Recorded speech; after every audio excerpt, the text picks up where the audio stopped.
ദൈവനാമം മഹത്വപ്പെടുമാറാകട്ടെ.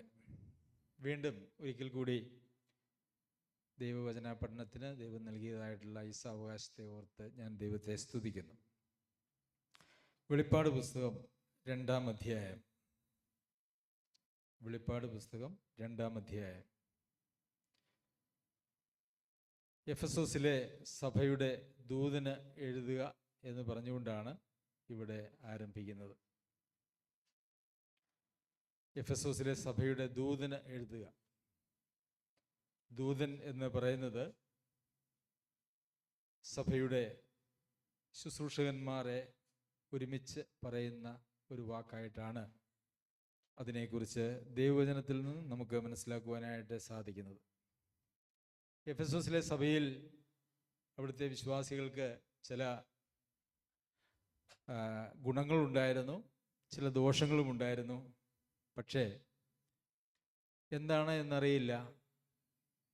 സഭയ്ക്ക് എഴുതുക എന്നുള്ളതല്ല, സഭയുടെ ദൂതൻ എഴുതുക എന്നാണ് പറഞ്ഞിരിക്കുന്നത്. അപ്പോൾ ഒരു സഭയെ സംബന്ധിക്കുന്നതായിട്ടുള്ള സമ്പൂർണ്ണ ഉത്തരവാദിത്വം, അവരുടെ ആത്മീകമായ എല്ലാ മേഖലകളിലുമുള്ള ഉത്തരവാദിത്വം സഭയിൽ ശുശ്രൂഷ ചെയ്യുന്ന ആളുകൾക്കുണ്ട് എന്നുള്ളത് കൊണ്ടാണ് അങ്ങനെ എഴുതിയിരിക്കുന്നത് എന്ന് നമുക്ക് മനസ്സിലാക്കാം. അതുപോലെ ഒരു കുടുംബത്തെ സംബന്ധിക്കുന്ന കാര്യം ദൈവം ചോദിക്കുമ്പോൾ കുടുംബത്തിൻ്റെ തലയായി ദൈവം നിയമിച്ചിരിക്കുന്നതായിട്ടുള്ള ഭർത്താക്കന്മാരോടാണ് അത് ചോദിക്കുക. ഏത്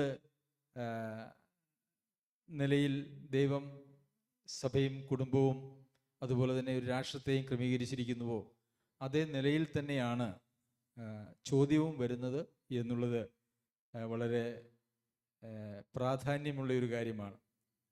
ഞാനിതിനെക്കുറിച്ച് വായിക്കുകയും ചിന്തിക്കുകയൊക്കെ ചെയ്തപ്പോൾ എനിക്ക് മനസ്സിലായിട്ടുള്ളതായിട്ടുള്ളൊരു കാര്യം, ഇവിടെയുള്ള സഭയിലെ എല്ലാ അംഗങ്ങളെയും കുറിച്ച് ഞങ്ങളോട് ചോദിക്കുന്ന ഒരു ചോദ്യമുണ്ട്. അതിനുത്തരം പറയുവാനായിട്ട് ഞങ്ങൾ ബാധ്യസ്ഥരാണ്. അത് ശരിക്കും പറഞ്ഞാൽ ഭയപ്പെടുത്തുന്ന ഒരു കാര്യവുമാണ് എന്ന് നിങ്ങൾക്കറിയാമല്ലോ. ശരി, 7 നക്ഷത്രം വലങ്കൈയിൽ പിടിച്ചും കൊണ്ട് 7 പൊൻനിലവിളക്കുകളുടെ നടുവിൽ നടക്കുന്നവൻ അരുളി ചെയ്യുന്നത്. അപ്പോൾ ആരാണ് അരുളി ചെയ്യുന്നത്? കയ്യിൽ 7 നക്ഷത്രങ്ങളുണ്ട്. നടക്കുന്നത് എവിടെയാണ്? 7 പൊൻനിലവിളക്കുകളുടെ ഇടയിൽ നടുവിൽ നടക്കുന്നവൻ. അപ്പോൾ കയ്യിൽ നക്ഷത്രമുണ്ട്. നക്ഷത്രം എന്താണ്? ആരാണ്? വിളക്കുകൾ ആരാണ്? ആരാ? അല്ലല്ലോ. 1-ാം അധ്യായത്തിൻ്റെ 20-ാമത്തെ വാക്യത്തിലേക്ക് വരാം. എൻ്റെ വലങ്കയിൽ കണ്ട 7 നക്ഷത്രത്തിൻ്റെ മർമ്മവും 7 പൊൻനിലവിളക്കിൻ്റെ വിവരവും എഴുതുക. 7 നക്ഷത്രം 7 സഭകളുടെ ദൂതന്മാരാകുന്നു. അപ്പോൾ കർത്താവിൻ്റെ കയ്യിൽ പിടിച്ചിരിക്കുന്നതായിട്ടുള്ള 7 നക്ഷത്രം സഭാ ശുശ്രൂഷകന്മാരാണ്. പിന്നെ 7 നിലവിളക്ക് 7 സഭകൾ ആകുന്നു. അപ്പോൾ സഭയിലെ ശുശ്രൂഷകന്മാരെയും കയ്യിൽ പിടിച്ചിട്ട് എന്തിനാ പിടിക്കണമെന്നറിയാവോ? ചോദ്യം ചോദിക്കാനാണ്. അങ്ങനെ പിടിച്ചിട്ട് സഭകളുടെ നടുവിൽ അങ്ങനെ നടക്കുകയാണ് കർത്താവ്. എന്തുകൊണ്ടാണ് ഈ 7 എന്ന് പറയുന്നതായിട്ടുള്ള സംഖ്യയുടെ പ്രാധാന്യം? ബൈബിളിൽ വെളിപ്പാട് പുസ്തകം വായിച്ചാൽ 7 എന്ന് പറയുന്നതായിട്ടുള്ള കണക്ക് ധാരാളം നമുക്ക് കാണുവാനായിട്ട് സാധിക്കും. എന്താണ് അതിൻ്റെ പ്രാധാന്യം? അതൊരു പൂർണ്ണതയെ കാണിക്കുന്നതായിട്ടുള്ള സംഖ്യയാണ് ബൈബിളിൽ 7 എന്ന് പറയുന്നത്. അപ്പോൾ 7 സഭകളുടെ നടുവിൽ എന്ന് പറയുമ്പോൾ ലോകത്തിലുള്ള മുഴുവൻ സഭകളുടെയും നടുവിൽ എന്നാണ് അതിൻ്റെ അർത്ഥം. അതുപോലെ 7 നക്ഷത്രങ്ങൾ ദൂതന്മാർ എൻ്റെ കയ്യിലുണ്ട് എന്ന് പറഞ്ഞാൽ എല്ലാ ശുശ്രൂഷകന്മാരും കർത്താവിൻ്റെ കരങ്ങളിൽ ഉണ്ട് എന്നാണ് അർത്ഥം. ശരി, ഇനി ദൂതന് എഴുതുകയാണ്. ദൂതനാണ് എഴുതുന്നത്, സഭയ്ക്കല്ല എഴുതുന്നത്. പലപ്പോഴും നമ്മൾ അത് രണ്ടും മാറി മാറി ഉപയോഗിക്കാറുണ്ട്. എന്നാൽ ശരിയല്ല, സഭയ്ക്കല്ല, ദൂതന്മാർക്കായിട്ടാണ് എഴുതുന്നത് നമുക്കറിയാമല്ലോ. എന്താണ് എഫെസോസിലെ സഭയെ സംബന്ധിച്ച് വെളിപ്പാട് പുസ്തകം എഴുതുന്ന സമയത്ത്, വെളിപ്പാട് പുസ്തകം എഴുതിയിരിക്കുന്നത് AD 90-നും 95-നും ഇടയിലായിരിക്കും എന്നാണ് അതിനെക്കുറിച്ച് ഉള്ള നിഗമനം. യോഹന്നാൻ അപ്പോസ്തലൻ പത്മോസ് ദ്വീപിൽ നാടുകടത്തപ്പെട്ട് തൻ്റെ മരണത്തെ കാത്തിരിക്കുന്നതായിട്ടുള്ള ഒരു സമയത്താണ് ഈ ഒരു വെളിപ്പാടുണ്ടാകുന്നത്. അത് AD 90-ന് ശേഷവും 95-നോട് അടുപ്പിച്ചുമാണ് എന്ന് ചിന്തിക്കുന്നു. 95-ന് മുമ്പാണ്, അതിന് ശേഷമല്ല എന്നും അതിനെക്കുറിച്ചുള്ള കണക്കുകൾ ചരിത്രത്തിൽ നിന്ന് നമുക്ക് മനസ്സിലാക്കുവാനായിട്ട് സാധിക്കും. എഫെസോസിലെ സഭയ്ക്ക് ഒരു ലേഖനം നമുക്ക് ഉണ്ട്, അല്ലേ? എഫെസോസിലേക്ക് എഴുതിയ ലേഖനം എന്ന് പറഞ്ഞുകൊണ്ട് പൗലോസ് അപ്പോസ്തലൻ എഴുതിയതായിട്ട് ലേഖനമുണ്ട്. പൗലോസ് അപ്പോസ്തലൻ എഫെസോസിലെ സഭയെ സ്ഥാപിക്കുന്നത് സംബന്ധിച്ചുള്ള വിവരങ്ങൾ നമുക്ക് വചനത്തിൽ അപ്പോസ്തല പ്രവൃത്തിയിൽ കാണുവാനായിട്ട് കഴിയും. അവിടെ 3 വർഷം ഞാൻ വിചാരിക്കുന്നു പൗലോസ് അപ്പോസ്തലൻ ഏറ്റവും കൂടുതൽ കാലം താമസിച്ച് പഠിപ്പിച്ചതായിട്ടുള്ള, പ്രസംഗിച്ചതായിട്ടുള്ളൊരു ദേശമായിരുന്നു എഫെസോസ്. 3 വർഷം. വേറെ ഒരിടത്തും 3 വർഷം അങ്ങനെ താമസിച്ചതായിട്ട് നമ്മൾ കാണുന്നില്ല. മറ്റേ ഫിലിപ്പിയിലും തെസ്സലോനിക്കയിലും ഒക്കെ, കൊരിന്തിലും ഒക്കെ അതിനേക്കാൾ വളരെ കുറവ് സമയം. കൊരിന്തിൽ ഏകദേശം 1.5 വർഷമെന്നും തെസ്സലോനിക്കയിൽ ചില ആഴ്ചകളെന്നും ഒക്കെയുമാണ് അതിനെക്കുറിച്ചുള്ള കാൽക്കുലേഷൻസ്, നിഗമനങ്ങൾ എന്ന് നമുക്കറിയാമല്ലോ. ശരി, അങ്ങനെ പൗലോസ് അപ്പോസ്തലന്റെ ശുശ്രൂഷ ധാരാളമായിട്ട് ലഭിച്ച് വീണ്ടും ആ സഭയ്ക്ക് ലേഖനം എഴുതി. അതുകൂടാതെ അപ്പോസ്തല പ്രവൃത്തികൾ 20-ാം അധ്യായത്തിൽ നാം വായിക്കുമ്പോൾ പൗലോസ് അപ്പോസ്തലൻ വീണ്ടും ആ സഭയിലെ മൂപ്പന്മാരെ വരുത്തി അവരോട് പ്രത്യേകമായി സംസാരിക്കുന്നതായിട്ടുള്ള കാര്യങ്ങളൊക്കെ നമുക്ക് കാണുന്നുണ്ട്. അപ്പോൾ 1-ാം നൂറ്റാണ്ടിൽ ഒരു പക്ഷേ ഏറ്റവും കൂടുതൽ അപ്പസ്തോലികമായ കൃപാവരങ്ങളോ അല്ലെങ്കിൽ അപ്പസ്തോലികമായ ഉപദേശങ്ങളോ പ്രാപിച്ചവരായിട്ടുള്ള ആളുകളായിരുന്നു എഫെസോസിലെ വിശ്വാസികൾ.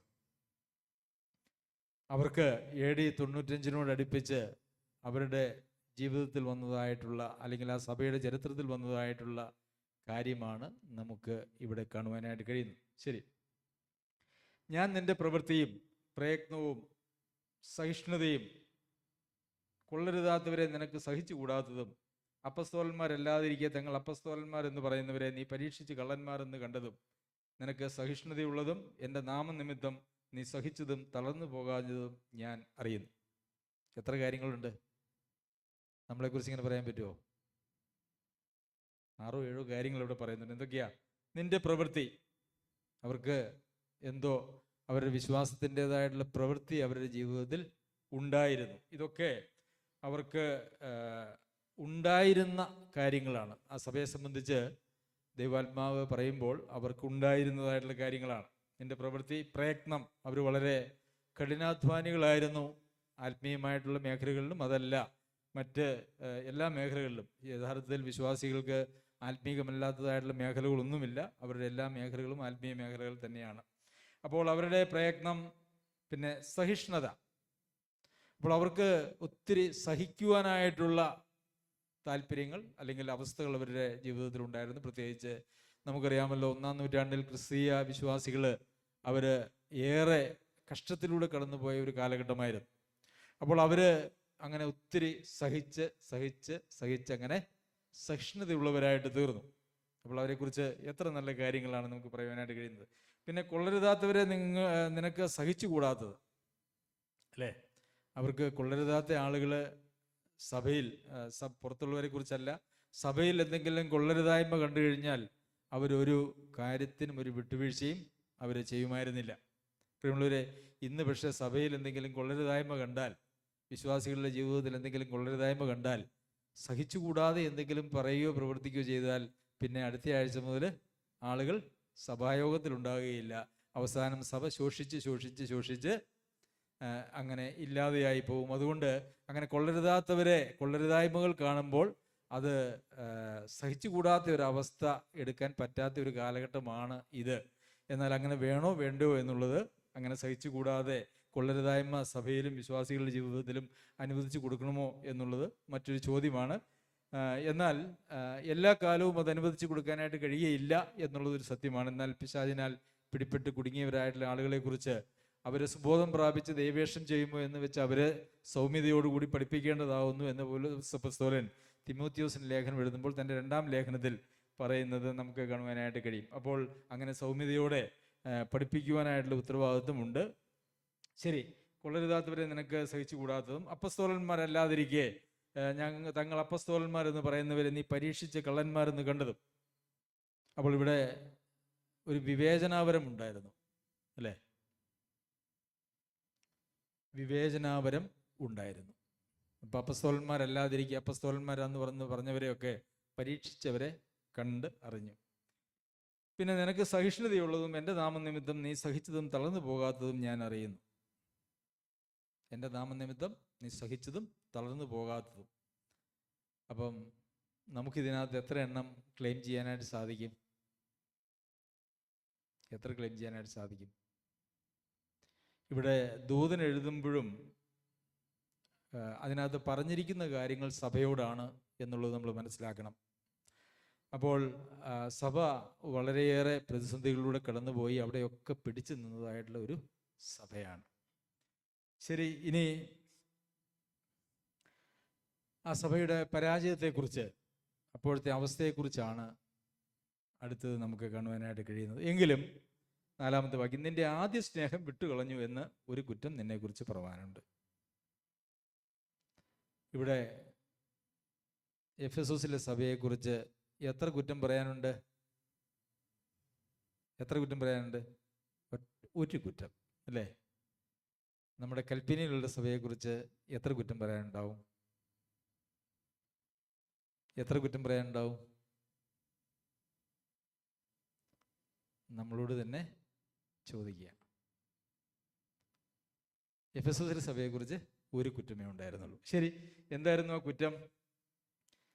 എങ്കിലും നിന്റെ ആദ്യ സ്നേഹം വിട്ടുകളഞ്ഞു എന്ന് ഒരു കുറ്റം നിന്നെക്കുറിച്ച് പറയാനുണ്ട്.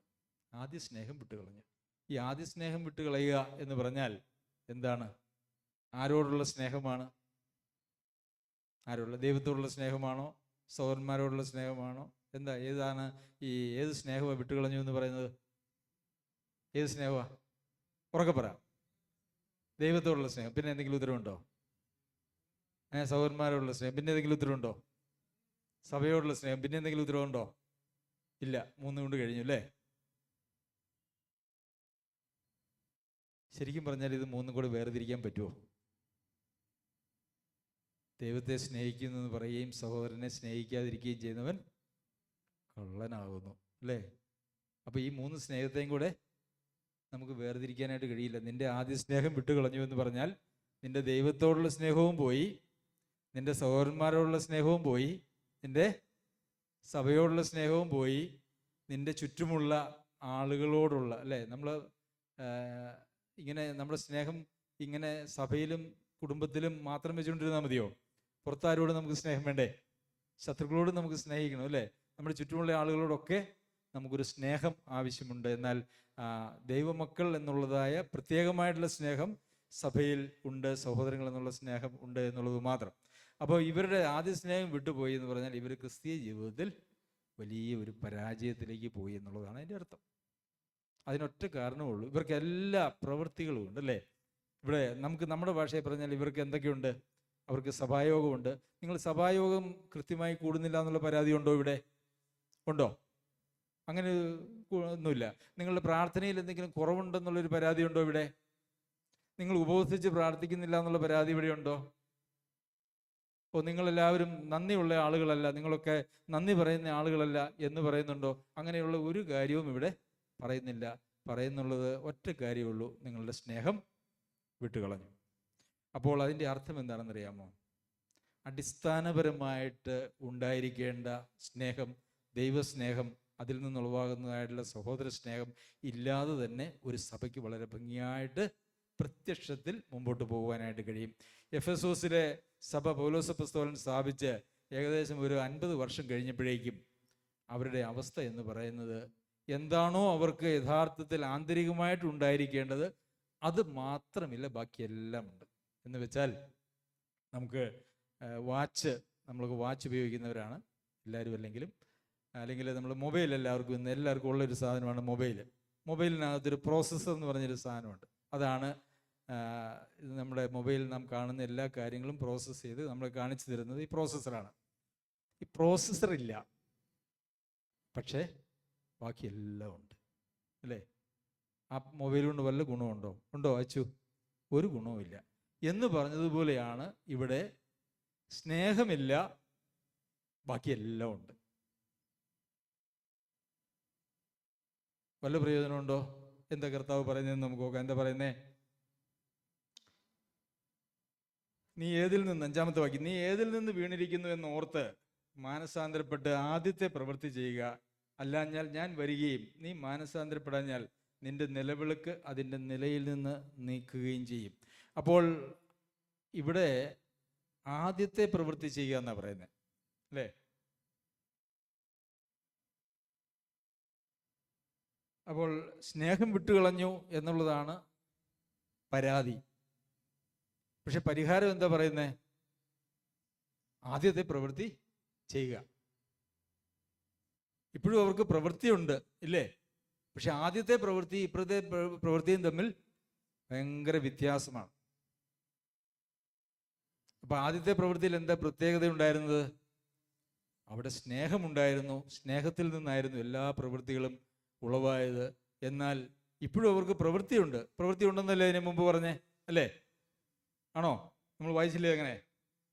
2-ാമത്തെ വാക്യത്തിൽ ഞാൻ നിന്റെ പ്രവൃത്തിയും.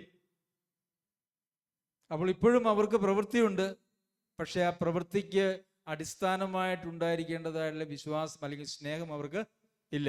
വിശ്വാസവും സ്നേഹവും തമ്മിൽ വേർപിരിക്കാൻ കഴിയുകയില്ല എന്നുള്ളത് നമ്മളൊരു ദിവസം പഠിച്ചതാണ്. ഇത് രണ്ടും ഒരുമിച്ച് പോകുന്ന കാര്യങ്ങളാണ്. അപ്പോൾ ആദ്യം പ്രവൃത്തി ഉണ്ടായിരുന്നു, ആദ്യം സ്നേഹവും അതിൽ നിന്നുളവാകുന്ന പ്രവൃത്തികളും ഉണ്ടായിരുന്നു. ഇപ്പോൾ പ്രവൃത്തിയുണ്ട്, അതിൻ്റെ അടിസ്ഥാനമായിരിക്കേണ്ട സ്നേഹം ഇല്ല. പ്രിയമുള്ളവരെ, ഒരു സഭയ്ക്ക് വരാവുന്നതായിട്ടുള്ള വലിയ ഒരു പരാജയത്തിൻ്റെ ലക്ഷണമാണ് അങ്ങനെ സഭ അങ്ങോട്ട് മുമ്പോട്ട് പോകുമ്പോൾ കുറച്ച് കാലം കഴിയുമ്പോൾ ഇതൊക്കെ ഒരു ചടങ്ങായിട്ടങ്ങ് മാറും. എന്താ? അവർക്കുണ്ടായതുപോലെ ഒരു ചടങ്ങായിട്ട് സഭയുടെ പ്രവർത്തനങ്ങൾ മാറും. സുവിശേഷ പ്രവർത്തനങ്ങൾ ഉണ്ടാവാം, സഭായോഗങ്ങൾ ഉണ്ടാകാം, ഉപവാസ പ്രാർത്ഥനകൾ ഉണ്ടാകാം, ആരാധനകൾ ഉണ്ടാകാം, ഒരുപക്ഷെ അവർ ഒരുമിച്ച് ആരെങ്കിലും സഹായിക്കുന്നുണ്ടാകാം, സഭയ്ക്കുള്ളിലോ പുറത്തോ ഉള്ള ആളുകളെ സഹായിക്കുന്നുണ്ടാകാം. പക്ഷേ ഇതൊക്കെ സ്നേഹമില്ലാതെ തന്നെ മുമ്പോട്ട് കൊണ്ടുപോകാൻ കഴിയുന്ന കാര്യമാണ്. തിമോഥെയോസിന് എഴുതിയ 2-ാം ലേഖനത്തിൽ നമ്മൾ അതിനെക്കുറിച്ച് വായിക്കുന്നത് എന്താ? ഭക്തിയുടെ വേഷം ധരിച്ചു, അതിൻ്റെ ശക്തിയെ ത്യജിച്ചു. ഭക്തിയുടെ വേഷമെല്ലാം ഉണ്ട്, എന്നാൽ അതിൻ്റെ ശക്തിയൊന്നും ഇല്ല, എഞ്ചിനില്ല, പ്രോസസ്സറില്ല എന്നുള്ളതാണ് അവിടെ സംഭവിച്ചിരിക്കുന്നതായിട്ടുള്ള കാര്യം. പിന്നെ 6-ാമത്തെ വാക്യത്തിൽ അവരെക്കുറിച്ച് പിന്നീട് ഒരു നല്ല കാര്യവും കൂടി എടുത്തു പറയുന്നുണ്ട്. എന്താണ്? എങ്കിലും നിക്കൊലോവ്യരുടെ നടപ്പ് നീ പകയ്ക്കുന്നു എന്നൊരു നന്മ നിനക്കുണ്ട്, അത് ഞാനും പകയ്ക്കുന്നു. ആത്മാവ് സഭകളോട് പറയുന്നത് എന്തെന്ന് ചെവിയുള്ളവൻ കേൾക്കട്ടെ. ജയിക്കുന്നവന് ഞാൻ ദൈവത്തിൻ്റെ പ്രതീക്ഷയിലുള്ള ജീവവൃക്ഷത്തിൻ്റെ ഫലം തിന്മാൻ കൊടുക്കും. അപ്പോൾ ഇവിടെ പറയുന്നത് ആരോടാണ്? ദൂതൻ എഴുതുന്നു, പറയുന്നത് മുഴുവൻ സഭകളോടാണ്. ശരി, ഈ സ്നേഹത്തെക്കുറിച്ച് പറഞ്ഞപ്പോൾ നമുക്ക് സ്നേഹത്തെക്കുറിച്ച് നമുക്കൊരു അധ്യായം തന്നെ ഉണ്ടല്ലോ. കൊരിന്ത്യർക്ക് എഴുതിയ 1-ാം ലേഖനം അതിൻ്റെ 13-ാമത്തെ അധ്യായത്തിൽ അതിൻ്റെ ആദ്യത്തെ ചില വാക്യങ്ങൾ ഒന്ന് വായിക്കാം. ഞാൻ മനുഷ്യരുടെയും ദൂതന്മാരുടെയും ഭാഷകളിൽ സംസാരിച്ചാലും എനിക്ക് സ്നേഹമില്ല എങ്കിൽ ഞാൻ മുഴങ്ങുന്ന ചെമ്പോ ചെലുമ്പുന്ന കൈത്താളമോ അത്രേ. അപ്പോൾ മനുഷ്യന് അന്ന് അന്യഭാഷ ദൈവം കൊടുത്തിരുന്നു, ഭാഷാപരം കൊടുത്തിരുന്നു. അപ്പോൾ അത് മനുഷ്യരുടെ ഭാഷയായിരുന്നു. എന്നാൽ മനുഷ്യരുടെ ഭാഷയല്ല, ഇനിയിപ്പോൾ ദൂതന്മാരുടെ ഭാഷയും കൂടി നിങ്ങൾ സംസാരിക്കാൻ തുടങ്ങിയാലും സ്നേഹമില്ല എങ്കിൽ നിങ്ങൾ ഉണ്ടാക്കുന്നത് ഏതെങ്കിലും ജീവനില്ലാത്ത വസ്തുക്കളിൽ തട്ടുമ്പോൾ ഉണ്ടാകുന്ന കേവല ശബ്ദം പോലെ മാത്രമേ ഉള്ളൂ, അല്ലേ? ശരി, 2-ാമത് എന്താ പറയുന്നേ? എനിക്ക് പ്രവചനപരമുണ്ടായിട്ട് സകല മർമ്മങ്ങളും സകല ജ്ഞാനവും ഗ്രഹിച്ചാലും, പ്രവചനപരമുണ്ടായിട്ട് സകല മർമ്മങ്ങളും സകല ജ്ഞാനവും ഗ്രഹിച്ചാലും, ഈ സകല മർമ്മവും സകല ജ്ഞാനവും ഗ്രഹിക്കാനായിട്ട് പറ്റുമോ? എന്ന് വെച്ച് കഴിഞ്ഞാൽ അത് സർവജ്ഞാനമായി പോകൂലേ? സർവജ്ഞാനിയായിട്ട് ആരുണ്ട്? ദൈവം മാത്രമേ ഉള്ളൂ. അപ്പോൾ സകല മർമ്മങ്ങളും സകല ജ്ഞാനവും ഗ്രഹിച്ചാലും അസാധ്യമായിട്ടുള്ള ആ കാര്യം പോലും നിങ്ങൾക്ക് സംഭവിച്ചു എങ്കിലും, പിന്നെ മലകളെ നീക്കുവാൻ തക്ക വിശ്വാസമുണ്ടായാലും, അല്ലേ? ഈ മലയോട് മാറി അങ്ങോട്ട് പോകാൻ പറഞ്ഞാൽ അങ്ങനെ പോകും എന്ന് പറയത്തക്ക നിലയിലുള്ള ഭയങ്കര വിശ്വാസം ഉണ്ടായാലും സ്നേഹമില്ല എങ്കിൽ ഏതുമില്ല. അപ്പോൾ സ്നേഹമില്ലാതെ തന്നെ നമുക്ക് അവകാശപ്പെടാൻ കഴിയുന്നതായിട്ട് ചില കാര്യങ്ങളുണ്ട്. എന്തൊക്കെ അവകാശപ്പെടാം? എനിക്ക് അന്യഭാഷയുണ്ട്, എനിക്ക് ഒത്തിരി അറിവ് പരിജ്ഞാനമുണ്ട് വചനത്തിൽ, ഞാൻ നല്ല വിശ്വാസിയാണ് എന്നൊക്കെ നമുക്ക് അവകാശപ്പെടുവാനായിട്ട് കഴിയും. എനിക്കുള്ളതെല്ലാം അന്നദാനം ചെയ്താലും, അല്ലേ, അങ്ങനെ എല്ലാം അന്നദാനം ചെയ്തു, ഞാൻ മാത്രം ബാക്കിയുള്ളൂ, എൻ്റെ എല്ലാം വിറ്റ് ഞാൻ എല്ലാവർക്കുമായിട്ട് കൊടുത്തു, എൻ്റെ കയ്യിൽ എൻ്റേതായിട്ട് ഒന്നുമില്ല എന്നൊരാൾ പറഞ്ഞാലും, അതുപോലെ തന്നെ എൻ്റെ ശരീരം ചുടുവാൻ ഏൽപ്പിച്ചാലും സ്നേഹമില്ല എങ്കിൽ ഒന്നുമില്ല. ഇതിനേക്കാൾ വലിയ ത്യാഗം വല്ലതും ചെയ്യാനുണ്ടോ? ഇതിനേക്കാൾ വലിയൊരു ആത്മീക അവസ്ഥയുണ്ടോ? എന്താണ്? മനുഷ്യരുടെയും ദൂതന്മാരുടെയും ഭാഷകളിൽ സംസാരിക്കുന്നു, സർവജ്ഞാനവും മർമ്മങ്ങളും ഒക്കെയും ആളുകൾക്ക് അറിയാം, അല്ലേ? പിന്നെ മലകളെ നീക്കുവാൻ തക്ക വിശ്വാസമുണ്ട്, പിന്നെ എല്ലാം അന്നദാനം ചെയ്തു, ശരീരത്തെ ചുടുവാനും ഏൽപ്പിച്ചു. അപ്പോൾ ആത്മീകമായിട്ടുള്ള അവസ്ഥയും ത്യാഗത്തിൻ്റെ മൂർധന്യതയും നമുക്കിവിടെ കാണാനായിട്ട് കഴിയും. സ്നേഹമില്ല എങ്കിൽ ഒന്നുമില്ല. അതുതന്നെയാണ് ഇവിടെ വെളിപ്പാട് പുസ്തകത്തിൽ കർത്താവ് ദൂതന് എഴുതുന്നതായിട്ടുള്ള എഴുത്തിൽ, അല്ലെങ്കിൽ സഭയ്ക്ക് എഴുതുന്നതായിട്ടുള്ള എഴുത്തിൽ പറയുന്നത്, മാനസാന്തരപ്പെടാഞ്ഞാൽ നിന്റെ നിലവിളക്ക് അതിൻ്റെ നിലയിൽ നിന്ന് നീക്കുകയും ചെയ്യും. അപ്പം നിലവിളക്കുകളുടെ, പൊൻനിലവിളക്കുകളുടെ നടുവിലൂടെ സഞ്ചരിക്കുന്നതായ കർത്താവ് പറയുകയാണ്, ആ നിലവിളക്ക് അവിടെ നിന്നും എടുത്ത് നമ്മുടെ നാട്ടുഭാഷയിൽ പറഞ്ഞ് കാട്ടിക്കളയും, അല്ലേ? കാട്ടിൽ കളയും. അവിടെ നിലവിളക്ക് ആവശ്യമില്ല. കാരണം ദൈവികമായിട്ടുള്ള ഒരു പരിപാടി എന്ന് പറയുന്നത് സ്നേഹത്തിലൂടെ മാത്രം വെളിപ്പെടുന്നതും സ്നേഹത്തിൻ്റെ പ്രവൃത്തിയിലൂടെ മാത്രം വെളിപ്പെടേണ്ടതുമാണ് എന്നുള്ളത് കൊണ്ട് അടിസ്ഥാനപരമായിട്ടുള്ള എഞ്ചിനില്ലാത്ത ഒരു വിശ്വാസവും ഒരു വിശ്വാസിയും അങ്ങനെ പോകുന്നതായിട്ടുള്ള ഒരു സഭയും ദൈവസന്നിധിയിൽ സ്വീകാര്യമല്ല എന്നുള്ളത് തന്നെയാണ്. ശരി, നമുക്ക് പിന്നെ നിക്കലോവ്യരുടെ കാര്യത്തെക്കുറിച്ച് പറയുന്നല്ലോ, അതും അവരെക്കുറിച്ച് പറയുന്ന ഒരു നല്ല കാര്യമാണ്, അല്ലേ? നിക്കലോവ്യരുടെ നടപ്പ് നീ പകയ്ക്കുന്നു എന്നൊരു നന്മ നിനക്കുണ്ട്. എന്നാൽ തുടർന്ന് നമ്മൾ വായിക്കുമ്പോൾ ഈ പെർഗമോസിലെ സഭയുടെ ദൂതന് എഴുതുമ്പോൾ അവിടെ ഈ നിക്കലോവ്യരുടെ ഉപദേശത്തെ അവരെ പിടിച്ചിരിക്കുന്നു എന്ന് നമുക്കവിടെ കാണാനായിട്ട് കഴിയും. അപ്പം പെർഗമോസിലെ സഭ നിക്കലോവ്യരുടെ ഉപദേശം പിടിച്ചു, എഫെസോസിലെ സഭ നിക്കലോവ്യരുടെ ഉപദേശം തള്ളിക്കളഞ്ഞു. എന്താണ് നിക്കലോവ്യരുടെ ഉപദേശം? നിക്കലോവ്യരുടെ ഉപദേശം എന്താണ് എന്ന് ബൈബിളിൽ പറഞ്ഞിട്ടില്ല. ഇങ്ങനെ രണ്ട് വാക്കുകൾ മാത്രമേ ബൈബിളിലുള്ളൂ. എന്നാൽ ഈ നിക്കലോവ്യർ എന്ന് പറയുന്ന വാക്കിനൊരർത്ഥമുണ്ട്. അധികാരം ഉപയോഗിച്ച് ജനത്തെ അടിച്ചമർത്തുന്നതായ, അത് നിക്കോ എന്ന് പറഞ്ഞാൽ അടിച്ചമർത്തുക, ലോവ എന്ന് പറഞ്ഞാൽ ജനം. അപ്പോൾ ജനത്തെ അവരുടെ അധികാരം ഉപയോഗിച്ച് അടിച്ചമർത്തുന്നതായിട്ടുള്ള പ്രവണതകളുള്ള ആളുകളും പ്രസ്ഥാനങ്ങളും സഭകളുമൊക്കെ അന്നുണ്ടായിരുന്നു. പെർഗമോസിലെ സഭയ്ക്ക് അങ്ങനെ ഒരു പരിപാടി ദോഷമുണ്ടായിരുന്നു. എന്നാൽ എഫെസോസിലെ സഭയ്ക്ക് അങ്ങനെ ഒരു ദോഷമില്ല എന്നുള്ളതാണ് ഇവിടെ നമുക്ക് കാണാനായിട്ട് കഴിയുന്നത്. അപ്പോൾ ഈ സഭ എന്ന് പറയുമ്പോൾ അതിനകത്ത് അങ്ങനെ ഒരു അടിച്ചമർത്തുന്നതായ ഒരു തലം ഒരിക്കലും ഉണ്ടാകാനായിട്ട് പാടില്ല എന്ന് ദൈവവചനത്തിൽ വളരെ കൃത്യമായിട്ടുണ്ട്, അല്ലെ? എല്ലാവരും സഹോദരന്മാരും സഹോദരിമാരുമാണ്. അവിടെ അപ്പന്മാരും അമ്മമാരും കുഞ്ഞുങ്ങളും സഹോദരന്മാരും സഹോദരിമാരും എന്നുള്ള ആ വലിയ ശ്രേഷ്ഠ ബന്ധമാണ് ഒരു സഭയിൽ എല്ലായ്പ്പോഴും ഉണ്ടായിരിക്കേണ്ടത്. അവിടെ സഭയുടെ തല എന്ന് പറഞ്ഞാൽ ആരാണ്? ക്രിസ്തുവാണ്, അല്ലേ? സഭാ ശുശ്രൂഷന്മാർ സഭയുടെ തലയാണോ? അല്ല, അങ്ങനെ ഒരു പരിപാടി സഭയിലില്ല. എന്നാൽ ഇന്ന് ലോകത്ത് നമ്മൾ നോക്കിയാൽ ഈ ആളുകളെ എങ്ങനെയെങ്കിലും ഒന്ന് ഒരുമിച്ച് കൊണ്ടുപോകാനായിട്ട് ആത്മീകമായിട്ടുള്ള യാതൊരു ഗുണങ്ങളും അവരിൽ ഇല്ലാത്തതുകൊണ്ട്, അതായത് ദൈവാത്മാവിൻ്റെ പ്രവർത്തനത്താൽ ആത്മീയമായിട്ടുള്ള സ്വഭാവങ്ങളൊന്നും ആളുകളിലൊന്നും ഉണ്ടാകാത്തതുകൊണ്ട് പിന്നെ ജഡികമായിട്ടുള്ള ചില വഴികളാണ് ഈ ആളുകളെ ഒന്ന് ഒരുമിച്ച് ഒതുക്കി കൊണ്ടുപോകുന്നതിന് ഉപയോഗിക്കുന്നത്, അല്ലേ? നമുക്കറിയാം, ഇന്ന് ഏത് പ്രസ്ഥാനങ്ങളിലും ഏതൊരു സ്ഥാപനം എടുത്തു കഴിഞ്ഞാലും അവിടെ സഭയിൽ അവരുടെ കൂട്ടത്തിൽ ചില നിയമാവലികളുണ്ട്. അപ്പോൾ എന്തെങ്കിലും തെറ്റ് ചെയ്താൽ അതിനെ ശിക്ഷയൊക്കെ വളരെ കൃത്യമായിട്ട് ആ നിയമാവലികളിലൊക്കെ അതിൻ്റെ എല്ലാ കാര്യങ്ങളിലും ഇത് പറഞ്ഞിട്ടുണ്ട്. എന്ന് പറഞ്ഞതുപോലെ തന്നെ ഇന്ന് സഭകളെ നിയന്ത്രിക്കുന്നത് അങ്ങനെയുള്ള ചില നിയമാവലികളുടെ അടിസ്ഥാനത്തിലും പിന്നെ എങ്ങനെയെങ്കിലുമൊക്കെ അടിച്ചൊതുക്കിയുമാണ്.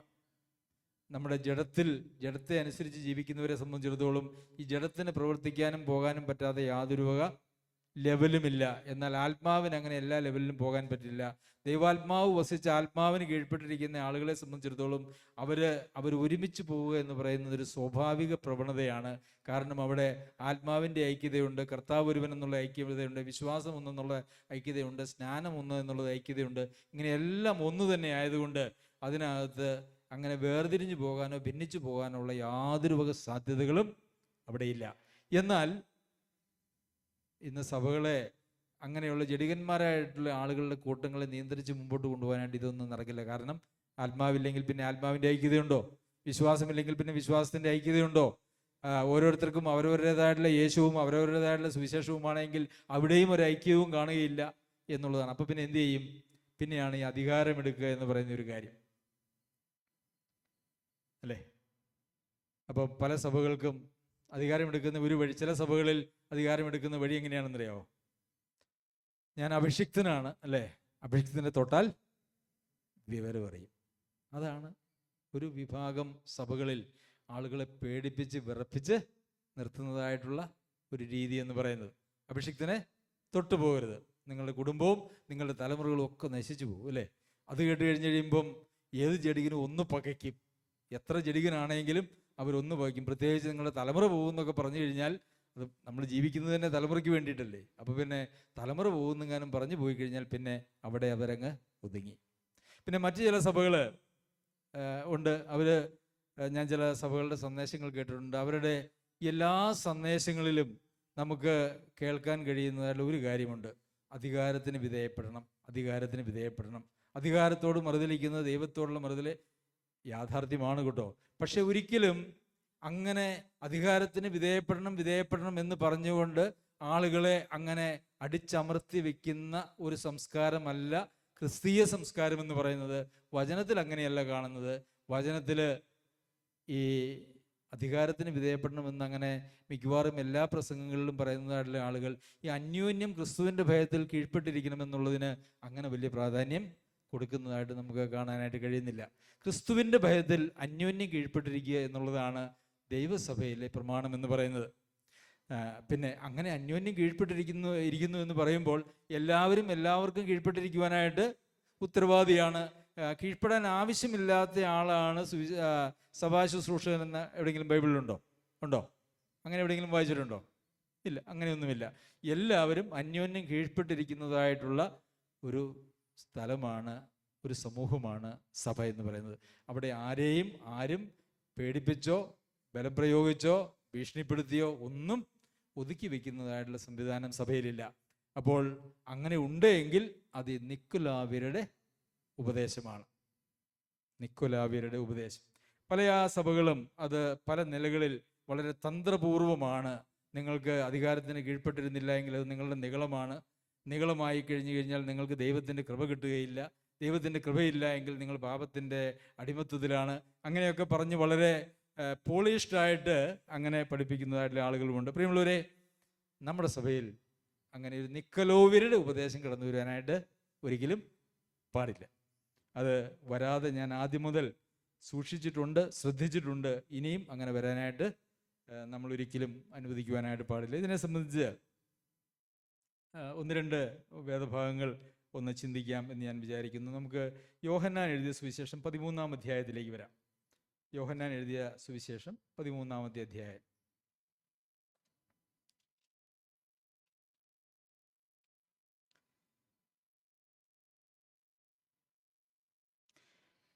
പെസഹ പെരുന്നാളിന് മുമ്പേ താൻ ഈ ലോകം വിട്ട് പിതാവിൻ്റെ അടുക്കൽ പോകുവാനുള്ള നാഴിക വന്നു എന്ന് യേശു അറിഞ്ഞിട്ട് ലോകത്തിൽ തനിക്കുള്ളവരെ സ്നേഹിച്ചതുപോലെ അവസാനത്തോളം സ്നേഹിച്ചു. അപ്പോൾ ഇവിടെ കർത്താവ് എന്താണ് അറിഞ്ഞത്?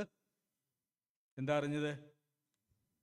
ഈ ലോകം വിട്ട് പിതാവിൻ്റെ അടുക്കൽ പോകുവാനായിട്ടുള്ള നാഴിക വന്നു എന്ന് അറിഞ്ഞിട്ട് തനിക്കുള്ളവരെ സ്നേഹിച്ചു.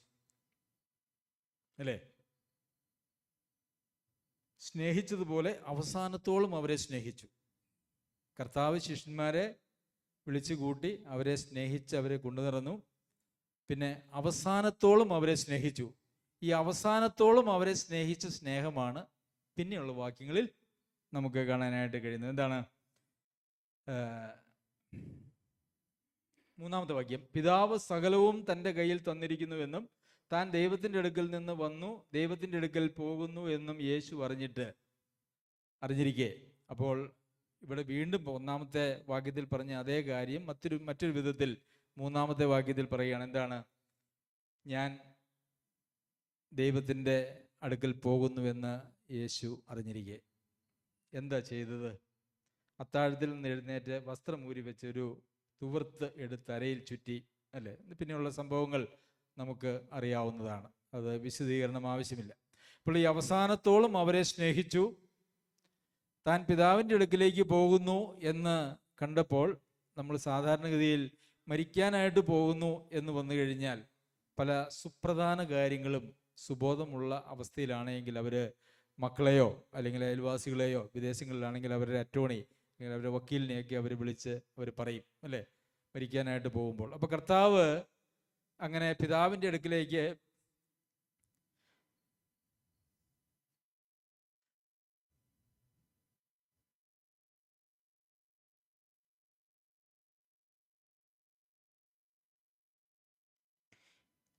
പോകുവാനായിട്ട് സമയമായപ്പോൾ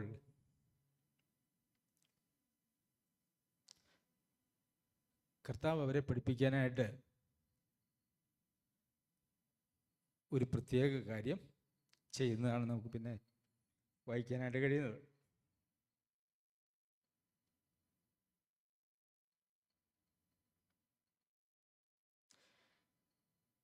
അങ്ങനെ അവരെ കഴുകിയല്ലേ, അവരുടെ കാലൊക്കെ കഴുകി. അതിന് ശേഷം 12-ാമത്തെ വാക്യത്തിലേക്ക് വരുമ്പോൾ അവിടെ പറയുകയാണ്, അവൻ അവരുടെ കാൽ കഴുകിയിട്ട് വസ്ത്രം ധരിച്ച് വീണ്ടും ഇരുന്ന് അവരോട് പറഞ്ഞത്, ഞാൻ നിങ്ങൾക്ക് ചെയ്തത് ഇന്നത് എന്ന് അറിയുന്നുവോ? എന്താണ് ഞാൻ ചെയ്തതെന്ന് നിങ്ങൾക്ക് അറിയാമോ? നിങ്ങൾ എന്നെ ഗുരുവെന്നും കർത്താവെന്നും വിളിക്കുന്നു. ഞാൻ അങ്ങനെ ആകൊണ്ട് നിങ്ങൾ പറയുന്നത് ശരി. കർത്താവും ഗുരുവുമായി ഞാൻ നിങ്ങളുടെ കാൽ കഴുകിയെങ്കിൽ നിങ്ങളും തമ്മിൽ കാൽ കഴുകേണ്ടതാകുന്നു. ഞാൻ നിങ്ങൾക്ക് ചെയ്തതുപോലെ നിങ്ങളും ചെയ്യേണ്ടതിന് ഞാൻ നിങ്ങൾക്ക് ദൃഷ്ടാന്തം തന്നിരിക്കുന്നു. ആമേൻ ആമേൻ, ഞാൻ നിങ്ങളോട് പറയുന്നു, ദാസൻ യജമാനേക്കാൾ വലിയവനല്ല, ദൂതൻ തന്നെ അയച്ചവനേക്കാൾ വലിയവനുമല്ല. ഇത് നിങ്ങൾ അറിയുന്നുവെങ്കിൽ ചെയ്താൽ ഭാഗ്യവാന്മാർ. ഇത് നിങ്ങൾ അറിയുന്നുവെങ്കിൽ ചെയ്താൽ ഭാഗ്യവാന്മാർ. അറിയുന്നുവെങ്കിൽ ചെയ്തില്ലെങ്കിൽ അത് മറ്റൊരു തലമാണ്, മറ്റൊരു പ്രശ്നമാണ്. അപ്പോൾ പ്രിയമുള്ളവരെ, കർത്താവ് പിതാവിൻ്റെ അടുക്കിലേക്ക് പോകുന്നു എന്നുള്ളതായ ആ സമയം വന്നപ്പോൾ കർത്താവ് പ്രത്യേകമായിട്ട് അവരോട് ഇടപെട്ട ഒരു കാര്യമാണ് നമ്മളിവിടെ വായിച്ചത്. നിങ്ങൾ അന്യോന്യം നിങ്ങളുടെ കാൽ കഴുകേണ്ടതാകുന്നു. അതിന് ചില ആത്മീയ അർത്ഥങ്ങൾ കൊടുത്ത്, വ്യാഖ്യാനങ്ങളൊക്കെ കൊടുത്ത് പലതും പറയുന്നുണ്ട്. അങ്ങനെ ഒത്തിരി ആത്മീയ അർത്ഥങ്ങൾ കൊടുക്കാതെ തന്നെ വളരെ വ്യക്തമായി അവിടെ നമുക്ക് മനസ്സിലാക്കുവാനായിട്ട് കഴിയുന്നത്, ഗുരുവായിരിക്കുന്ന ഞാൻ നിങ്ങളുടെ കാൽ കഴുകിയെങ്കിൽ നിങ്ങളാരും, ഇനി ആരെങ്കിലും ഗുരുവാകാനായിട്ടില്ല. ഇനി നിങ്ങളെല്ലാവരും അന്യോന്യം നിങ്ങളുടെ കാലുകൾ കഴുകേണ്ടതാകുന്നു. ഞാനത് ചെയ്തെങ്കിൽ നിങ്ങളത് ചെയ്യുവാനായിട്ട് ബാധ്യതയുള്ള ആളുകളാണ്. മർക്കോസ് എഴുതിയ സുവിശേഷം 10-ാം അധ്യായത്തിൽ നമുക്ക് മറ്റൊരു സന്ദർഭം കൂടി ഇതിനോടനുബന്ധിച്ച് നമുക്ക് വായിക്കാം. മർക്കോസ് എഴുതിയ സുവിശേഷം 10-ാം അധ്യായം.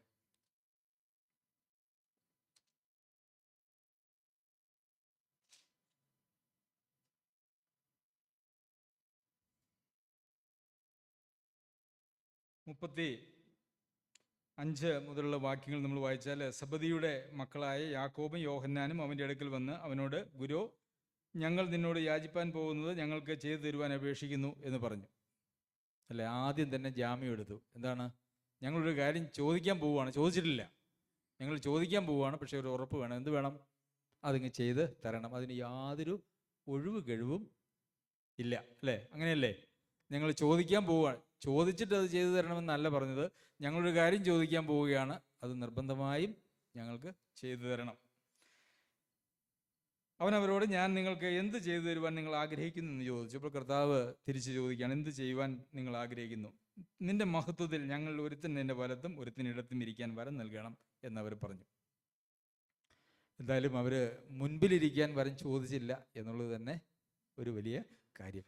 ഇടത്തും വലത്തും, കർത്താവിൻ്റെ ഇടത്തും വലത്തും ഇരുന്ന് അങ്ങനെ ഭരിക്കാനാണോ അത്, അല്ലെങ്കിൽ എന്താണെന്ന് നമുക്കറിയത്തില്ല. എന്തായാലും കർത്താവിൻ്റെ ഇടത്തും വലത്തും ഇരുന്നാൽ അതൊരു വലിയ കർത്താവിൻ്റെ അധികാരവും സ്ഥാനവും, അല്ലേ, ആ ബഹുമാനവും ഒക്കെ ചേർന്നിരിക്കുന്നവർക്ക് കിട്ടൂല. എങ്ങനെയാണ് ഈ അധികാരമുള്ള ആളുകളോട് ഏറ്റവും അടുത്തിരിക്കുന്ന ആളുകൾക്കും സാധാരണഗതിയിൽ ആ അധികാരത്തിന് കിട്ടുന്നതായിട്ടുള്ള ബഹുമാനവും ആദരവും ഒക്കെ കിട്ടാനായിട്ടുള്ള സാധ്യത. അതുകൊണ്ട് കർത്താവ് സ്വർഗത്തിൽ അങ്ങനെ ഇരിക്കുമ്പോൾ, അല്ലെങ്കിൽ രാജാവായി ഇരിക്കുമ്പോൾ, കർത്താവിന് കിട്ടേണ്ടുന്ന അതേ ബഹുമാനവും ആദരവും അംഗീകാരവും ഒക്കെ, അല്ലേ, ഈ ഞങ്ങൾക്കും വേണം. ആർക്കൊക്കെ വേണം? ഈ രണ്ട് മക്കൾക്ക്, ഇടിമക്കൾക്ക് വേണം. യേശു അവരോട്, നിങ്ങൾ യാചിക്കുന്നത് ഇന്നത് എന്ന് നിങ്ങൾ അറിയുന്നില്ല. പലപ്പോഴും അങ്ങനെയാ വിശ്വാസികളുടെ പ്രാർത്ഥനയൊക്കെ, അവർ ചോദിക്കുന്നത് എന്താണെന്ന് പോലും അവർക്കറിയില്ല. ഞാനിങ്ങനെ വിചാരിക്കുകയായിരുന്നു, നമ്മളൊക്കെ യാചിക്കുന്ന കാര്യങ്ങളെല്ലാം ഒന്ന് നമുക്ക് കിട്ടിപ്പോയിരുന്നെങ്കിൽ. ഒന്ന് ആലോചിച്ച് നോക്കൂ, കഴിഞ്ഞ 10 വർഷമായിട്ട് നമ്മൾ ചോദിച്ച എല്ലാ ചോദ്യങ്ങളും നമുക്ക് ഉത്തരം കിട്ടിയായിരുന്നുവെങ്കിൽ നമ്മളുടെ ചോദ്യം എവിടം വരെ എത്തിയാനേ, അല്ലേ? നമ്മൾ ഭയങ്കര അരാജകത്വത്തിലായി പോയി, ഭയങ്കര ദോഷത്തിലേക്ക് നമ്മൾ കടന്നു പോകുമായിരുന്നു. അവർക്കും ചോദിക്കുന്ന കാര്യത്തെക്കുറിച്ച് അവർക്ക് ബോധ്യമില്ല. അതിനുശേഷം നിങ്ങൾക്ക് ഞാൻ ഏൽക്കുന്ന സ്നാനം ഏൽക്കുവാൻ കഴിയുമോ, ഞാൻ കുടിക്കുന്ന പാനപാത്രം കുടിക്കാൻ കഴിയുമോ എന്നൊക്കെയുള്ള ചോദ്യങ്ങൾ കേട്ടു. അതിനുശേഷം 41-ാമത്തെ വാക്യം, അത് ശേഷം 10 പേരും കേട്ടിട്ട് യാക്കോബിനോടും യോഹന്നാനോടും നീരസപ്പെട്ടു തുടങ്ങി. അപ്പം 12 പേരാ ഉള്ളേ, ഇടത്തും വലത്തും, ഇടത്തൊരാൾ വലത്തൊരാൾ, അല്ലേ? പിന്നെ ബാക്കി 10 പേർക്ക് ആ ഒരു അംഗീകാരം കിട്ടാനില്ല. അപ്പം അവർക്ക് എന്ത് തോന്നി? എല്ലാ അധികാരവും സ്ഥാനവും എല്ലാം മോഹിച്ച് അതെല്ലാം പിടിച്ചു പറിക്കാനായിട്ട് ഇവർ 2 പേര്. ഒരുപക്ഷെ അവർ ചിലപ്പം പിതാവിൻ്റെ ഇഷ്ടത്തിലാണ്, അത് ആർക്ക് കൊടുക്കുന്നുള്ളത് പിതാവാണ് തീരുമാനിക്കുന്നതെന്ന് പറയുകയും ചെയ്തു. യോഹന്നാനാണെങ്കിൽ എപ്പോഴും കർത്താവിനോട് അങ്ങ് ചേർന്ന് ഒട്ടിയിരിക്കുന്ന ഒരാളാണ്. ആ ബലത്തിൽ തൻ്റെ സഹോദരനായ യാക്കോബിനോടും, അല്ലേ? അപ്പോൾ ഈ 10 പേർക്ക് തോന്നിക്കാണും, ഒരു പക്ഷേ ഈ സ്ഥാനം ഇവരടിച്ചുകൊണ്ട് പോകാനായിട്ടുള്ള സാധ്യതയുണ്ട്. കാരണം യോഹന്നാൻ അങ്ങനെ കർത്താവിനോട് എപ്പോഴും ചേർന്നിരിക്കുന്ന, അല്ലേ, അറിയാമല്ലോ, അല്ലേ? യേശു സ്നേഹിച്ച ശിഷ്യൻ എന്ന് യോഹന്നാൻ പറയുന്നുണ്ട്. യേശു സ്നേഹിച്ച്, ഞാനാണെന്ന് പറയാനുള്ളൊരു മടിക്കാണ് യേശു സ്നേഹിച്ച ശിഷ്യൻ. യേശു സ്നേഹിച്ച ശിഷ്യന്മാരിൽ ഒരുവൻ എന്നല്ല പറഞ്ഞ്, യോഹന്നാന് തന്നെയും തന്നെക്കുറിച്ച് എനിക്ക് യേശുവിന് എന്നോട് ഒരു പ്രത്യേക സ്നേഹമുണ്ടായിരുന്നു എന്നുള്ള ചിന്തയുണ്ടായിരുന്നു എന്ന് മാത്രവുമല്ല, മറുരൂപമലയിൽ പോയപ്പോഴും ഗെത്സമനയിൽ ചെന്ന് അവിടുന്ന് പിന്നെ വീണ്ടും അങ്ങ് മാറിയിരുന്നപ്പോഴും ഒരു 2-3 പേരെ, യാക്കോബിനെയും യോഹന്നാനെയും പത്രോസിനെയും ഒക്കെ കൂടെ കൂട്ടി. അപ്പം ഞങ്ങൾ കർത്താവിനോട് ഏറ്റവും അടുത്തിരിക്കുന്ന ആളുകളാണ് എന്ന് അവർക്ക് തന്നെ ഒരു ചിന്തയുണ്ട്. അങ്ങനെ ചിന്തിക്കാനായിട്ടുള്ള സാധ്യതയും അവിടെ ഉണ്ടായിരുന്നു. അപ്പോൾ ഈ 2 പേര് ഈ ഇടത്തും വലത്തും ഇരിക്കാനായിട്ടുള്ള സ്ഥാനം തട്ടിക്കൊണ്ട് പോയി എന്ന് തന്നെ ബാക്കി 10 പേരും ഒരുപക്ഷെ ചിന്തിച്ചിട്ടുണ്ട്. അവർക്ക് നീരസം വന്നു. ശരി, യേശു അവരെ അടുക്കൽ വിളിച്ച് അവരോട്, ജാതികളിൽ അധിപതികളായവർ അവരിൽ കർത്തൃത്വം ചെയ്യുകയും അവരിൽ മഹത്തുക്കളായവർ അവരുടെ മേൽ അധികാരം നടത്തുകയും ചെയ്യുന്നു നിങ്ങൾ അറിയുന്നു. അപ്പോൾ ജാതികളിലുള്ള ഒരു കാര്യമാണ് ആദ്യം അവരോട് പറയുന്നത്. എന്താണ്? അവിടെ അധികാരവും കർത്തൃത്വവും ഒക്കെ നടത്തുന്നുണ്ട്. അതൊക്കെ നിങ്ങൾക്കറിയാമല്ലോ. അത് എവിടെയാ ഉള്ളത്? അത് ജാതികളുടെ ഇടയിൽ ഉള്ള ഒരു കാര്യമാണ്. ശരി, അടുത്തത് എന്താ പറയണേ? നിങ്ങളുടെ ഇടയിൽ അങ്ങനെ അരുത്. ജാതികളുടെ ഇടയിൽ അവിടെ കർത്തൃത്വവും അധികാരവും ഒക്കെ ഉണ്ട്, പക്ഷെ നിങ്ങളുടെ ഇടയിൽ അങ്ങനെ അരുത്. ഒരല്പമൊക്കെ ആകാം എന്നാണോ പ്രിയമുള്ളവരെ? അല്ലേ? ഒരു ഫുൾ സ്റ്റോപ്പാണ്. നോ, ഇമ്പോസിബിൾ, നടക്കില്ല, തീർച്ചയായിട്ടും അനുവദിക്കാനായിട്ട് കഴിയില്ല. നിങ്ങളുടെ ഇടയിൽ അങ്ങനെ അരുത്. ശരി, നിങ്ങളിൽ മഹാനാകുവാൻ ഇച്ഛിക്കുന്നവനെല്ലാം നിങ്ങളുടെ ശുശ്രൂഷക്കാരനാകണം. അപ്പോൾ നിങ്ങളിൽ മഹാനാകാനായിട്ട് ഒരാൾ ഇച്ഛിച്ചാൽ എന്താ ചെയ്യേണ്ടത്? ആ ഇച്ഛ അങ്ങോട്ട് മാറ്റി വെച്ചിട്ട് ശുശ്രൂഷ ചെയ്യാനായിട്ട് പോയിക്കൊള്ളുക. കാരണം ജാതികളുടെ ഇടയിലാണ് അതുള്ളത്. അത് ദൈവമക്കളുടെ ഇടയിൽ അതൊരിക്കലും അനുവദനീയമല്ല. അതുകൊണ്ട് മഹാനാകാനായിട്ടുള്ള ഒരു ഇച്ഛ വന്നാൽ എന്താ ആദ്യം ചെയ്യേണ്ടത്? ആ ഇച്ഛ അങ്ങനെ തന്നെ അങ്ങ് ഉപേക്ഷിക്കണം. എന്നിട്ട് എന്ത് ചെയ്യണം? അങ്ങനെയുള്ള ആളുകൾക്ക് വേണ്ടുന്നത് ശിക്ഷ എന്ന് ഞാൻ പറയുന്നില്ല. അങ്ങനെയുള്ള ആളുകൾക്ക് വേണ്ടത് അവർ ശുശ്രൂഷ ചെയ്യണം. നിങ്ങളിൽ ഒന്നാമനാകുവാൻ ഇച്ഛിക്കുന്നവൻ എല്ലാവർക്കും ദാസനാകണം. അല്ലേ? ഒന്നാമനാകാനായിട്ട് ആർക്കെങ്കിലും ഇച്ഛയുണ്ടെങ്കിൽ എന്ത് ചെയ്യണം? ഒരു ദാസനായിക്കൊള്ളണം. അപ്പോൾ ശുശ്രൂഷക്കാരനും ദാസനുമാകണം. എങ്ങനെ? ഒന്നാമനാകാൻ ഇച്ഛിക്കുന്ന ആളുകളും അതുപോലെ തന്നെ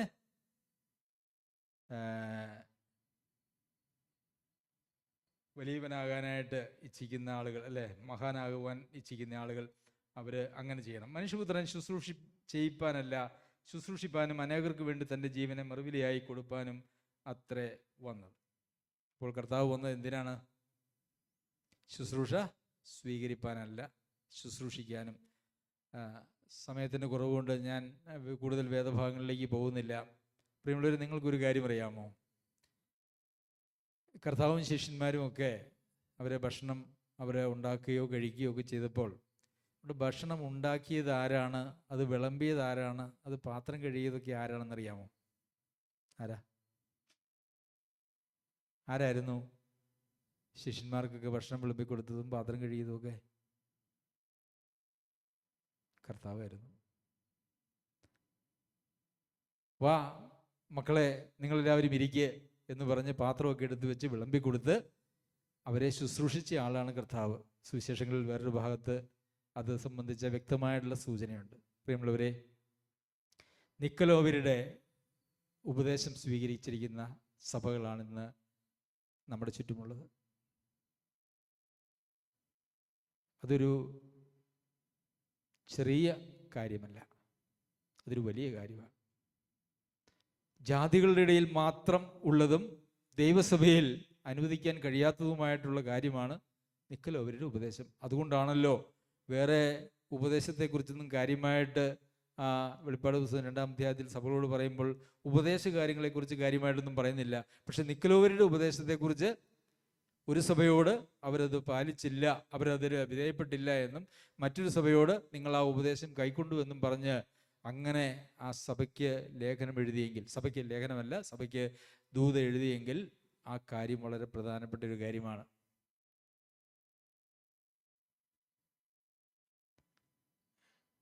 ഒരു ശരീരത്തിൻ്റെ അവയവങ്ങളായിരിക്കുന്ന നമുക്ക് ആർക്കാണ് മേലാണ്, ഏത് അവയവത്തിൻ്റെ മേലാണ് അധികാരം ഉപയോഗിക്കുന്നത്? നിയന്ത്രിക്കുന്നത് തലയാണ്, അല്ലേ? നമുക്കെല്ലാവർക്കും അറിയാം, നിയന്ത്രിക്കുന്നത് തലയാ. അത് പക്ഷേ കർത്താവുമാണ്. സഭയുടെ തലയാരാ? കർത്താവാണ്. അപ്പൊ പിന്നെ ബാക്കിയുള്ളവർ തമ്മിലുള്ള ബന്ധം എന്ന് പറയുന്നത് സ്നേഹത്തിൻ്റെ, ശുശ്രൂഷയുടെ, ദാസന്മാരും ദാസിമാരുമായിട്ട് ജീവിക്കുന്ന അതിൻ്റെ പങ്കു മാത്രമേ ഉള്ളൂ. ജാതികളുടെ ഇടയിലുള്ളതായ കർത്തൃത്വവും അധികാരവും ഒന്നും ദൈവസഭയിൽ ഉണ്ടാവരുത്. ദൈവം നമ്മെ സഹായിക്കട്ടെ. പ്രിയമുള്ളവരെ, ഒരുപക്ഷെ നമുക്ക് പ്രവൃത്തികളൊക്കെ കുറച്ച് കാണും, അല്ലേ? ആ പ്രവൃത്തികൾക്ക് ആധാരമായ ആ ദൈവസ്നേഹം നമ്മളിലുണ്ടോ? ആ സഹോദര സ്നേഹം നമ്മളിലുണ്ടോ? ഈ കഴിഞ്ഞ ആഴ്ച ഒരു സഹോദരി എന്നോട് ചോദിച്ചു, സഹോദര, ഈ ജഡത്തിൽ നിന്നുള്ള പ്രവൃത്തികളും ആത്മാവിൽ നിന്നുള്ള പ്രവൃത്തികളും അത് തമ്മിൽ എങ്ങനെ വേർതിരിച്ചറിയാനായിട്ട് കഴിയും? ഞാൻ വിചാരിക്കുന്നത് പലപ്പോഴും ആളുകൾക്കൊക്കെ ഒരു സംശയമുള്ളൊരു ചോദ്യമായിരിക്കും. നിങ്ങൾക്കതറിയാമോ എന്ന് എനിക്കറിയില്ല. ഇതിനെക്കുറിച്ചൊക്കെ ഒത്തിരി നമ്മളിവിടെ പഠിപ്പിച്ചിട്ടുള്ളതാണ്. ഒരാൾ വീണ്ടും ജന്മം പ്രാപിക്കുമ്പോൾ അല്ലെങ്കിൽ രക്ഷിക്കപ്പെടുമ്പോൾ, ദൈവവേദിയിലായിത്തീരുമ്പോൾ അവരിലേക്ക് ഉളവാകുന്നത് ഒരു സ്വഭാവത്തിലുള്ള പരിവർത്തനമാണ്, അല്ലേ? ഒരു പുതിയ സൃഷ്ടിയായി ദൈവാത്മാവിൻ്റെ പ്രവർത്തനത്താൽ ഒരു പുതിയ മനുഷ്യനായി, പുതിയ കാഴ്ചപ്പാടുകളായി, പുതിയ സ്വഭാവങ്ങളായി അതങ്ങനെ രൂപപ്പെട്ടു വരികയാണ് ചെയ്യുന്നത്. അപ്പോൾ ജഡത്തിൽ നിന്നുള്ള പ്രവൃത്തിയും ആത്മാവിൽ നിന്നുള്ള പ്രവൃത്തിയും വേർതിരിച്ചറിയാനായിട്ട് ഒറ്റ മാർഗമേ ഉള്ളൂ. പല മാർഗങ്ങളുണ്ട്, എന്നാലും ഏറ്റവും പ്രധാനപ്പെട്ട മാർഗം എന്ന് പറയുന്നത് നമ്മളുടെ സ്വഭാവത്തിൻ്റെ ഭാഗമായിട്ട്, നമ്മുടെ സ്വഭാവത്തിൽ വന്ന രൂപാന്തരത്തിൻ്റെ ഭാഗമായിട്ടാണോ നാം ചെയ്യുന്നത്, അതെയോ നമുക്ക് ആരോടെങ്കിലുമൊക്കെയുള്ള ചില ഇഷ്ടാനിഷ്ടങ്ങളുടെ പേരിലാണോ ചെയ്യുന്നത്? ദൈവാത്മാവ് നമ്മളുടെ സ്വഭാവത്തെ ആകമാനം മാറ്റുകയാണ് ചെയ്യുന്നത്. ദൈവാത്മാവ് ചിലർക്ക് ചിലത് ചെയ്തു കൊടുക്കാം, ചിലർക്ക് എനിക്ക് ഇഷ്ടമുള്ളവർക്ക് ചിലത് ചെയ്തു കൊടുക്കാം, അല്ലെങ്കിൽ എൻ്റെ താല്പര്യക്കാരെന്ന് പറയുന്നതായിട്ടുള്ള ഒരു നിലയിൽ അങ്ങനെയാണ് നമ്മളെ പ്രവർത്തനമെങ്കിൽ അത് ജഡത്തിൽ നിന്നാണ്. എന്നാൽ ഇപ്പോൾ ഒരു ഉദാഹരണത്തിന്, സ്നേഹിക്കണം, എല്ലാവരെയും സ്നേഹിക്കണം അല്ലേ? എന്നാൽ സഭയിൽ എനിക്ക് കുറച്ച് പേരോടെ സ്നേഹമുള്ളൂ എന്ന് പറഞ്ഞാൽ അത് ജഡത്തിൽ നിന്നാണ്, അത് ദൈവസ്നേഹമല്ല. എല്ലാവരെയും സ്നേഹിക്കുന്ന സ്നേഹമാണ് ആത്മാവിൽ നിന്നുള്ള സ്നേഹം. ഒരു പക്ഷേ അതിനകത്ത് ജഡികന്മാരും പ്രാകൃതന്മാരുമായിട്ടുള്ള ആളുകളൊക്കെ കാണാം. പക്ഷെ അതൊന്നും നമുക്കറിയാനായിട്ട് കഴിയുന്നതല്ല, ദൈവത്തിന് മാത്രം തൻ്റെ സർവ്വജ്ഞാനത്തിൽ അറിയുന്നൊരു കാര്യമാണ്. അപ്പോൾ എല്ലാവരെയും സ്നേഹിക്കുന്ന ഒരു സ്നേഹം നമ്മളിലുണ്ടെങ്കിൽ അത് ആത്മാവിൽ നിന്നാണ്. എന്നാൽ ചിലരെ മാത്രം സ്നേഹിക്കുന്ന, ചിലരോട് മാത്രം താല്പര്യം കാണിക്കുന്ന, ചിലരെ മാത്രം സഹായിക്കുന്ന അങ്ങനെ ഒരു സ്നേഹമാണ്, അങ്ങനെ ഒരു താല്പര്യമാണ് നമ്മളുള്ളതെങ്കിൽ അത് ദൈവ സ്നേഹത്തിൽ നിന്ന് വരുന്നതായിട്ടുള്ള കാര്യമല്ല, അത് തികച്ചും ജഡികമായിട്ടുള്ളൊരു കാര്യമാണ്. ശരി, ദൈവം നമ്മെ സഹായിക്കട്ടെ. നമുക്കെപ്പോഴും ചിന്തിക്കേണ്ടതായ, നാം എപ്പോഴും മനസ്സിലാക്കേണ്ടതായിട്ടുള്ളൊരു കാര്യം, കേവലം പ്രോസസ്സർ ഇല്ലാതെ അല്ലെങ്കിൽ മെഷീൻ ഇല്ലാതെ ഒരു ഭക്തിയുടെ രൂപവും വേഷവും മാത്രമായിട്ട് ജീവിക്കുന്ന ആളുകളായി നാം തീരരുത്.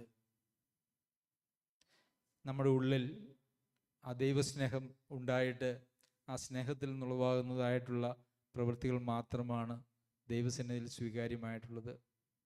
അതുകൊണ്ട് പ്രിയമുള്ളവരെ, നമുക്ക് നമ്മുടെ ജീവിതത്തെ പരിശോധിക്കാം, നമുക്ക് ദൈവസന്നിധിയിലേക്ക് നോക്കാം.